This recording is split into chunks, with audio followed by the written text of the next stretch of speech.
A first note on Karenina by Leo Tolstoy. I'm saying a first note because I'm just guessing that I will return to this, but it's not a short thing. I have recently tried to start reading the book again, and I have managed quite a few chapters, 3, 4, 5, but it doesn't have the same miraculous effect, same mystical influence of quite a few years back when I last read it for the second time. I read it in print long ago, maybe 20 years or more. And then a few years back I read it again in audio format. By the way, you can find many notes, 250 or so, recorded on YouTube, on books, some of the books I've read, and many more notes, 1500, on Goodreads.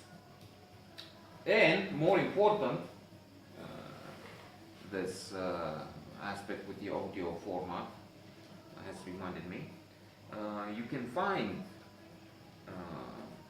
books which are free of charge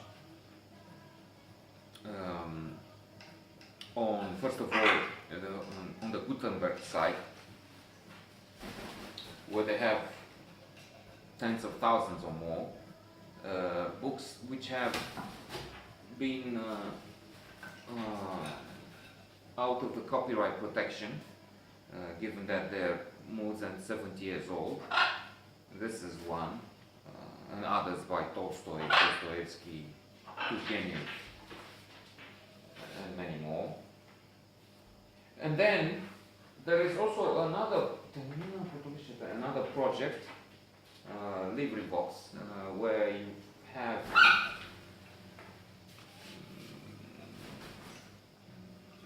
many of those books aforementioned,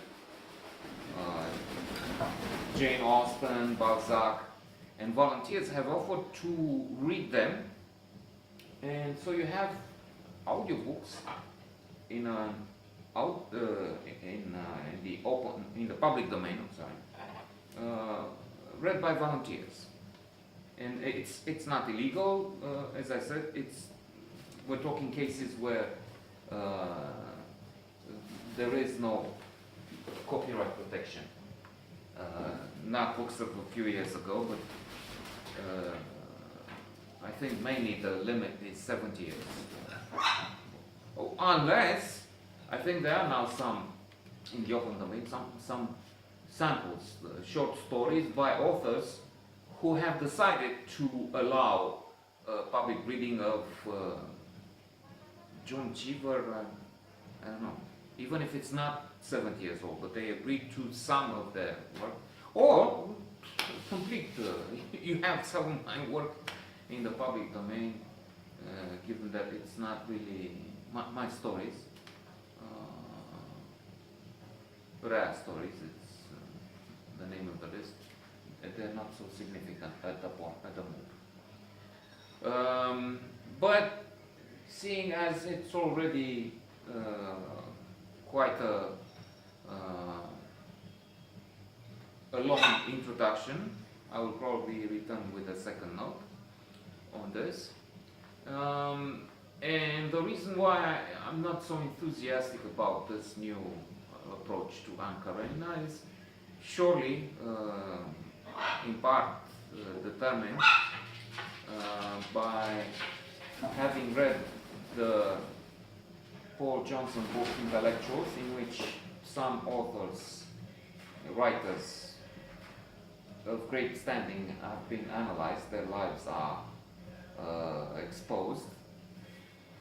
Rousseau, Hemingway, Ibsen, and a few others, Tolstoy included. And Tolstoy is not really a nice man, as we learn about him from this book. Turgenev is. So I will be very eager to read again Fathers and Sons.